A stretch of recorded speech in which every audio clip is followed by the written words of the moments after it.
back cutting ivy, heat rising in the air.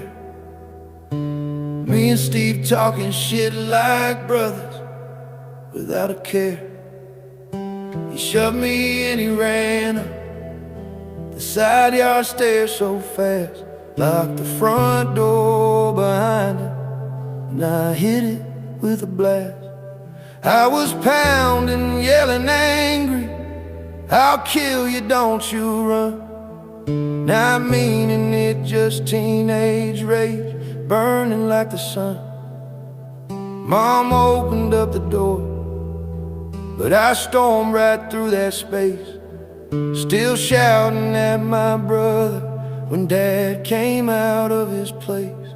He grabbed me by the throat and lifted me off my feet, slammed me on the hallway wall so hard it shook the street.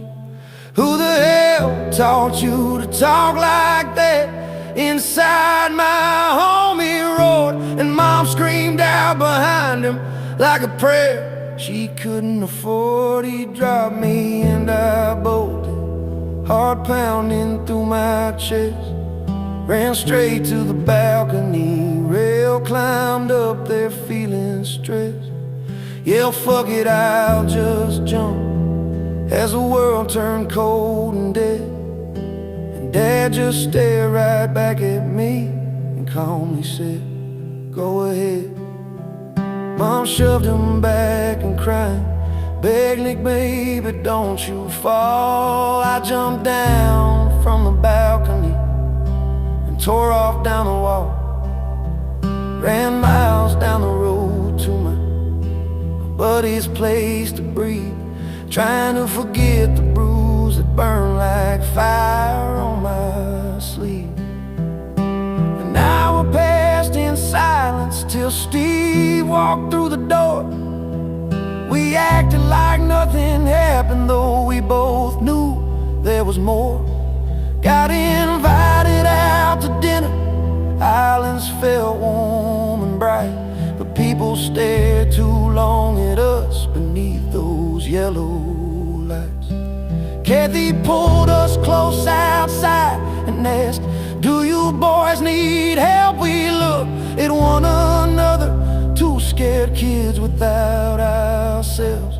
We nodded like we understood, though we didn't have a clue, just trusting grown-ups blindly like foster kids to be do. At the station they said, stand there, son, lift up your chin. Took a Polaroid picture as I swallowed down my skin. And as that photo developed, I froze right where I stood. Dad's handprint on my neck came up, dark and clear as blood. Right then I knew it fully, we weren't going home again. They split me off to Pomona, sent Steve to McLaren then. Two brothers torn apart like we were property, not kin. And everything felt heavier than the place I'd just been in. Pomona felt uneasy, hot air and rough cement, black and Mexican neighborhood where every dollar is spent. First couple days were quiet, but the calm was just pretend. A storm was in the shadows, waiting right around the bend. June 14, 2000, the date carved in my bones, caught in the morning coming. But that night I was alone. Around 2 a.m. the window slid open without sound, and a stranger climbed inside my room without a hint of ground. He covered up my mouth and dragged me out into the night. Took me to a trailer where the driveway met the light. I'll say the truth without the gore. You know what happened then. I was 15, scared and broken, praying just to live again.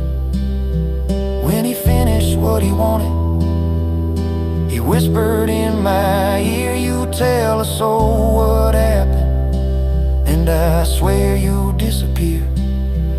I walked back to my bedroom like a ghost without a name. Sat awake till sunrise, drowning quietly in shame.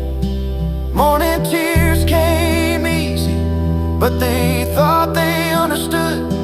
Poor kids new to foster care, like that explained the flood. They didn't know the real reason why my voice shook when I talked. Oh, why every step that morning felt like dragging broken rock. At court I saw my mother, and she smiled like I was whole.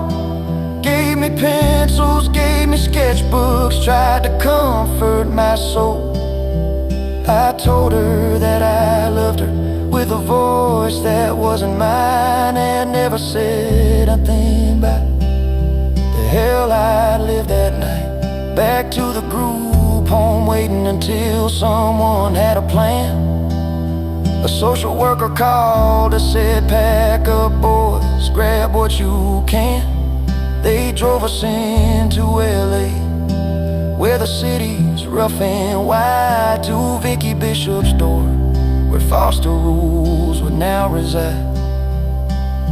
It sat close by the laundromat my parents used to own, same streets we knew as children, but now colder, now unknown.